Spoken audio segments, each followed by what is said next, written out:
अस्सलाम वालेकुम सारे भरावां ने, क्या शायद ठीक ठाक हो। लो जी बाबा जी, मकान माशाल्लाह तैयार हो गया, ठीक है। तो चेक करो माशाल्लाह कम होया, दरवाजा शरवाजा लग गए, ठीक है। बाहरला मेन रंग शंग भी हो गया, ठीक है।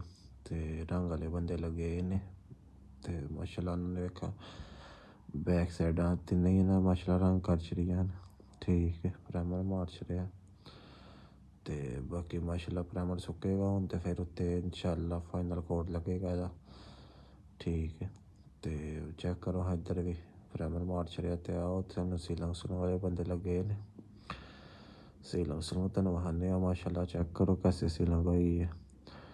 तो ये सरकार मकान माशाल्लाह सेल करने वास्ते बनान डे पे, तो कम माशाल्लाह जेनवन होन डे पे, ठीक है। तुम कम वेख सकते हो, तुम पिछली वीडियो के वेख्या आएगा। माशाल्लाह सीलिंग चेक करो कैसी सीलिंग हुई है। तो कम माशाल्लाह सारे वीआईपी होन डे पे, ठीक है। तो किसी भरा भी मकान चाहिए है, अनलोड टाउन मकान तैयार हो रहा है, ठीक है। तो किसी टाइम भी आके चेक कर सकता है। माशाल्लाह सीलिंग चेक करो इस कमरे की भी, तो माशाल्लाह बम क्लास काम हो रहा है, ठीक है। तो यह कमरा इन्हें शुरू किया है हूँ, तो इंशाल्लाह